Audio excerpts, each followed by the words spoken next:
Welcome to my channel. আজকে আমরা যে টপিকটা নিয়ে আলোচনা করব সেটা হচ্ছে ডাইকোটমি অ্যান্ড ডুয়ালিজম। দেখো, ডাইকোটমি আর ডুয়ালিজম এটা যে শুধুমাত্র জিওগ্রাফি ডিসিপ্লিনের মধ্যেই আছে তা কিন্তু নয়। যে কোনো ডিসিপ্লিনকে এই দুটো ফেজ, ডাইকোটমি আর ডুয়ালিজম হচ্ছে এক একটা ফেজ। এই দুটো ফেজের মধ্য দিয়ে যে কোনো ডিসিপ্লিনকেই পাস থ্রো করতে হয়।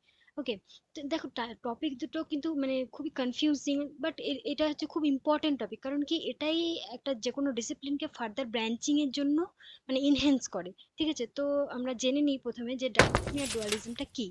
ওকে, দেখো, ডুয়ালিজম হচ্ছে যে যে কোনো ডিসিপ্লিন, ডিসিপ্লিন বলতে সাবজেক্ট বা কোনো একটা, সাপোজ ধরো আমাদের জিওগ্রাফি সাবজেক্ট, তো এই সাবজেক্টটাকে বলছে ডিসিপ্লিন। তো ডুয়ালিজম হচ্ছে যে কোনো ডিসিপ্লিনের যে ব্রাঞ্চিং হচ্ছে তার ঠিক আগের স্টেজ, যখন হচ্ছে যে জিওগ্রাফার মানে এখানে আমাদের জিওগ্রাফির ক্ষেত্রে সাপোজ ধরো বিভিন্ন স্কলারদের মধ্যে যে মতবিরোধ হচ্ছে যে এটা জিওগ্রাফিটা শুধুমাত্র রিজিওনাল নিয়ে হবে কি কি বলে জেনারেল জেনারেল জিও নিয়ে হবে, তো এই যে মতবিরোধটা যখন থাকছে তখন সেটা হচ্ছে ডুয়ালিজম। বাট ডুয়ালিজমটা যখন ফার্দার সেই ডিসিপ্লিনটাকে ব্রাঞ্চিং করে দিচ্ছে তখন সেটা হচ্ছে ডিকোটমি। যখন ব্রাঞ্চিং হয়ে যাচ্ছে তখন সেটা হচ্ছে ডিকোটমি। তাহলে ডুয়ালিজম যে জিনিসটা সেটাই ফার্দার ব্রাঞ্চিং করতে হেল্প করছে, আর সেই ব্রাঞ্চিংটা হচ্ছে ডিকোটমি।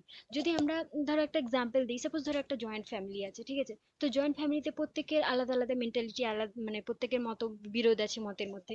ঠিক আছে, কিন্তু তাও তাদের মধ্যে একটা সেন্ট্রাল টেন্ডেন্সি আছে যে তারা জয়েন্ট থাকবে। ঠিক, কোনো একটা ইস্যু নিয়ে তাদের মধ্যে প্রবলেম, বাট সেন্ট্রাল টেন্ডেন্সি আছে যে তারা হচ্ছে একটা জয়েন্ট থাকবে। তো সেই ফেজটা হচ্ছে, সেটা হচ্ছে ডুয়ালিজম। তাদের মধ্যে মতবিরোধ থাকা সত্ত্বেও তারা ওই ফ্যামিলিটার মধ্যে ইনক্লুডেড থাকছে। ঠিক আছে, তো এটা হচ্ছে ডুয়ালিজম। বাট যখন ধরো তাদের মধ্যে এই মতবিরোধটা একটা ভীষণ বেশি মারাত্মক হয়ে গেল এবং তখন তারা ফ্যামিলিটা আস্তে আস্তে ছোট ছোট ব্রাঞ্চে ভাগ হয়ে গেল, নিউক্লিয়ার ফ্যামিলি হয়ে গেল, জয়েন্ট ফ্যামিলি থেকে নিউক্লিয়ার হয়ে গেল, তো তখন সেই ফেজটাকে বলা হচ্ছে ডিকোটমি। আমি জাস্ট এক্সাম্পল হিসাবে তোমাদেরকে এই ফ্যামিলির ডেফিনেশনটা দিলাম, মানে এটা এক্সাম্পলটা দিলাম যাতে তোমাদের বুঝতে সুবিধা হয়। তো ডুয়ালিজম যে জিনিসটা সেটা হচ্ছে ফার্দার ডিকোটমিকে এনহেন্স করে। ওকে, চলো কনসেপ্টটা বেটার ভাবে বুঝে নিই। দেখো, ডুয়ালিজম যেটা যদি আমাদের জিওগ্রাফির ক্ষেত্রে বলি, তো ডুয়ালিজম হচ্ছে জিওগ্রাফির প্রথম ফেজের দিকে, যখন জিওগ্রাফিতে মানে হিউম্যান জিও, পলিটিক্যাল জিও বা অন্যান্য জিওগ্রাফি মানে জিওগ্রাফারদের মধ্যে যখন একটা কনফ্লিক্ট থাকছে যে জিওগ্রাফির মধ্যে ঠিক কোনটা নিয়ে পড়া উচিত, বাট তাদের মধ্যে একটা ইউনিটিও থাকছে যে তারা জিওগ্রাফি ডিসিপ্লিন থেকে কিন্তু বেরিয়ে যেতে চাইছে না, তারা ডিসিপ্লিনের মধ্যে থেকেই একটা মানে আলোচনা, একটা হেলদি আলোচনার মাধ্যমে সেই সাবজেক্টটাকে এনরিচ করছে, সেটা হচ্ছে ডুয়ালিজম। আর ডিকোটমি যেটা, সেটা হচ্ছে যে যখন এই এই ব্যাসটা এই তাদের মধ্যে যে মতবিরোধটা সেটা যখন অনেক ফার্দার ইনক্রিজ করছে, তখন যখন সাবজেক্টটাকে ছোট ছোট ভাগে অন্যান্য পার্টে ভাগ করে দিচ্ছে তখন সেটা হচ্ছে ডিকোটমি। তো দেখো, ডুয়ালিজম যেটা সেটা হচ্ছে একটা, সেখানে একটা সেন্টিপিটাল ফোর্স কাজ করছে যে তারা সেই সাবজেক্টের সঙ্গে জুড়ে থাকতে চাইছে। জিওগ্রাফি ধরো সাবজেক্ট, তো এই সাবজেক্টের সঙ্গে জুড়ে থাকতে চাইছে এই ডুয়ালিজমের ক্ষেত্রে। ডিকোটমির ক্ষেত্রে কি বলতো, এখানে সেন্ট্রিফিউগাল ফোর্স কাজ করছে।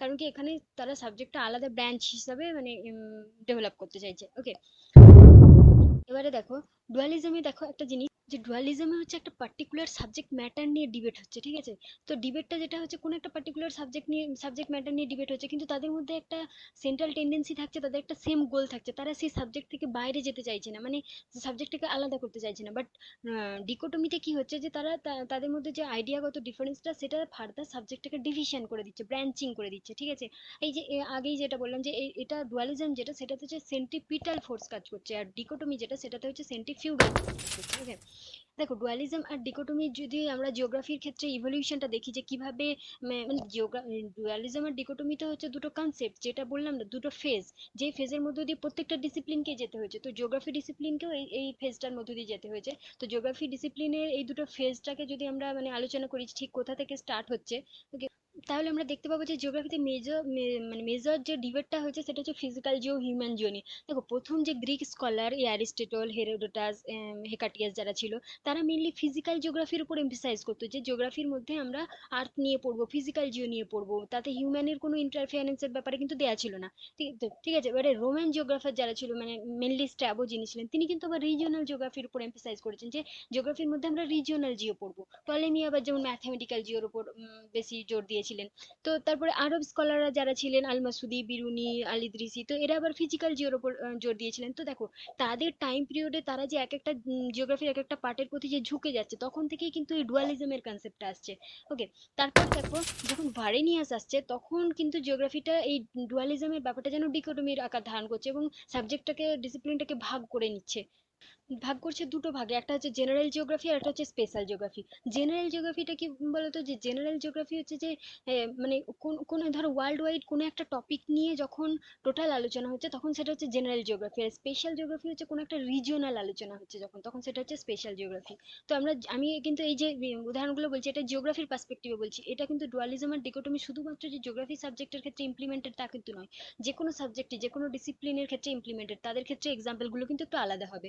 ওকে, দেখো আমাদের জিওগ্রাফিতে মেজর আমরা যে ডুয়ালিজম গুলো দেখতে পাই সেটা হচ্ছে general versus special, systematic versus regional, physical versus human, determinism versus possibilism, বা ইডিওগ্রাফিক ভার্সেস নোমোথেটিক। তো আমি এই ইডিওগ্রাফিক, নোমোথেটিক বা সিস্টেমেটিক, রিজিওনাল এর উপর আলাদা করে ভিডিও বানিয়ে দেবো, তাতে তোমাদেরকে মানে এই টপিকগুলো বুঝতে সুবিধা হবে, কারণ এগুলো খুব একটু গোলানো মতো টপিক, আমাদের একটু প্রবলেম হয় বুঝতে। ওকে, তাহলে দেখো ডুয়ালিজম আর ডিকোটমিটা আলটিমেট কি হলো, আমি যদি সামার আপ করি তাহলে যে ডুয়ালিজম হচ্ছে যে একটা কোনো কিছুর ব্রাঞ্চিং এর আগের ফেজ, জাস্ট আগের ফেজটা হচ্ছে ডুয়ালিজম। ডুয়ালিজমটাই ফার্দার ডিকোটমি হচ্ছে যেটাতে ব্রাঞ্চিং হচ্ছে। আমরা অনেক ক্ষেত্রে ডুয়ালিজম আর ডিকোটমিটাকে ইন্টারচেঞ্জেবল ওয়ার্ড হিসেবে ইউজ করে থাকি, যে ডুয়ালিজম যেটা সেটাই ডিকোটমি, বাট কিন্তু সেটা নয়। ডুয়ালিজম আর ডিকোটমি সম্পূর্ণ তাদের পার্সপেক্টিভের দিক থেকে আলাদা, মিনিং আর পার্সপেক্টিভের দিক থেকে আলাদা। ডুয়ালিজম যেটা সেটা হচ্ছে যে ব্রাঞ্চিং এর আগের ফেজ, আর ডিকোটমি যেটা ব্রাঞ্চিং এর পরের ফেজ। দেখো ডুয়ালিজম কিন্তু একটা সাবজেক্টের ক্ষেত্রে ইম্পর্টেন্ট, কারণ সেটা ফার্দার সাবজেক্টে ডিসকাশন বা ডিবেটটাকে মানে প্রমোট করায়। যখনই ডিসকাশন আর ডিবেটটাকে প্রমোট করবে তখন কিন্তু সাবজেক্টটা এনরিচ করবে, আদারওয়াইজ কিন্তু সাবজেক্ট মানে অতটা বেশি ডেভেলপ করতে পারবে না। তো ডুয়ালিজমটা কিন্তু একটা সাবজেক্টের ক্ষেত্রে ভালো, বাট ডিকোটমি যখন ব্রাঞ্চিং হয়ে যাচ্ছে তখন কিন্তু সাবজেক্টের ক্ষেত্রে একটা প্রবলেমই বলতে গেলে। ওকে, তো এই ছিল ডুয়ালিজম আর ডিকোটমির কনসেপ্ট। আশা করি তোমরা বুঝতে পেরেছো। পরের ভিডিওতে অন্য কোনো টপিক নিয়ে আলোচনা করে দেবে, ইডিওগ্রাফিক, নোমোথেটিক বা এরকম। ওকে, থ্যাংক ইউ।